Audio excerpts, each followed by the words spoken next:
We invite you to subscribe to Mystic Post TV on YouTube. Thank you. Vicka gave the following life advice to pilgrims that is considered by many people to be the classic revelation on how Our Lady of Medjugorje wants us to pray in the right way. Vicka, Our Lady clearly said this thing. She did not come to say new things compared to what is written in the Gospel and in the Bible, but she came to wake us up because we are too far from all these things. She does not expect one big thing, but many small things done with love and humility. We start with the small things. Even in prayer.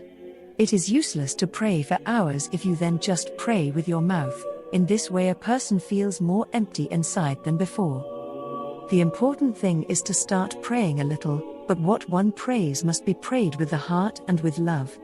Every day we are ready to ask for things, but little to give. Instead we should be happier when we are ready to give something. When we are ready to give something of ourselves, then the graces also come first. We must not put before what we want, but what the Lord wants. We must put ourselves in the perspective of being at God's disposal and say, "O Lord, you know the desires of my heart, I offer you my sufferings and you do as you wish." The important thing is to do the will of the Lord. Today the problem in families and in the church is that there is a lack of prayer, and without prayer there is no love. Today there is a lack of trust in God, and that is why we have distanced ourselves from God.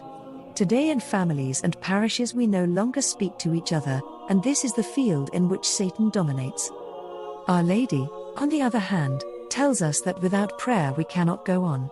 In your families it is as if there were a vase of flowers to water.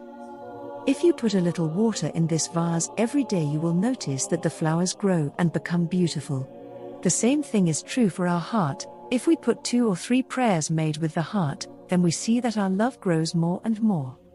If, on the other hand, we do not water the flower, we realize that after a while the flower fades and dies. The same happens when we have to start praying. But we find 1,000 excuses not to do it. Today I'm tired, I will pray tomorrow, then tomorrow comes, and we postpone it until the day after tomorrow.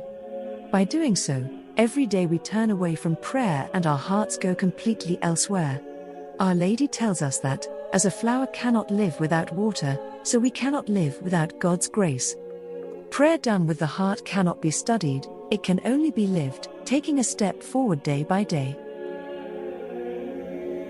Our Lady is calling.